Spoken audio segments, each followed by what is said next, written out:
that Google Sheets is the most misunderstood and feared of all Google tools. And I'll be honest, I've been afraid of it for a long time too. But I promise you it's a great tool. So let's look at some of the ways you can get to Google Sheets.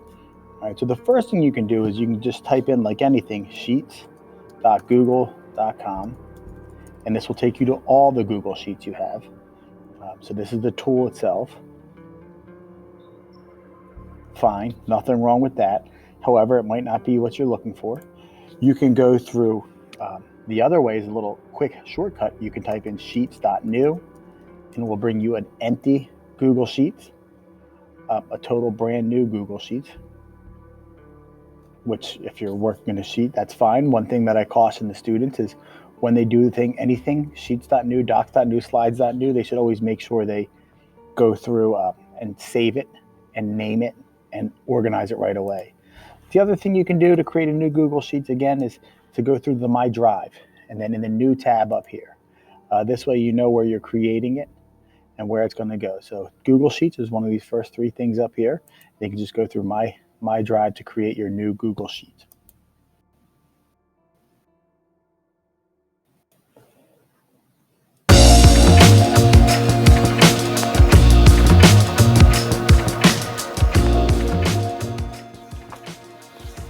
So now that you've created a Google Sheet, it's time to look at what we can do.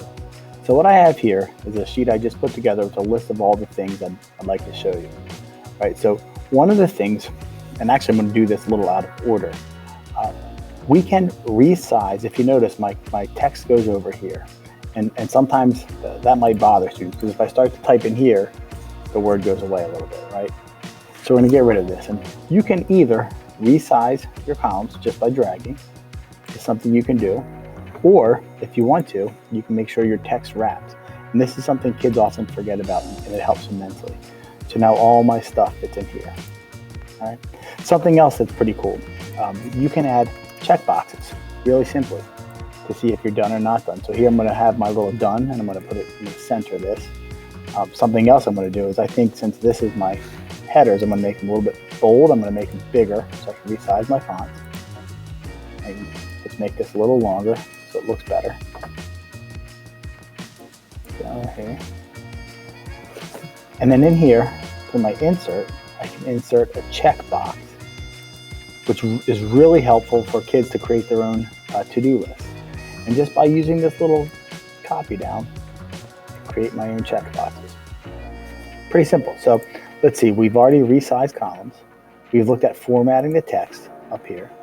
We've looked at changing font sizes, inserting checkboxes. Right, so a couple other things I'd like to show you how to do.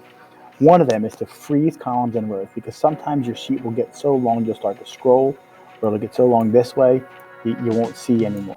Right, so if you go up here through your view, I'm going to hit freeze, and let's say I'm going to freeze one row, and I'm going to go view again and freeze one column. Now, no matter how much data I get in here, my first column will always stay, and my first row will always stay. So it becomes usable. Sometimes it's not usable for students. Now, I'm real big on colors and formatting, and I think it happens a lot, right? So what I see here is, it helps a lot, I should say, not happen. What I see here is I see a whole number of white rows that just don't make any sense to me. It's all kind of running into each other. So if I hit format, actually I'm going to highlight my whole sheet here so it does this. I'm going to hit format. I'm going to create alternating colors. And then here you can just choose colors you like and hit done. Again, now it's a little bit more user-friendly, you can see. All right, last thing, you can do just like you would in any Microsoft Excel, you can use sum, average, you can create your own formulas.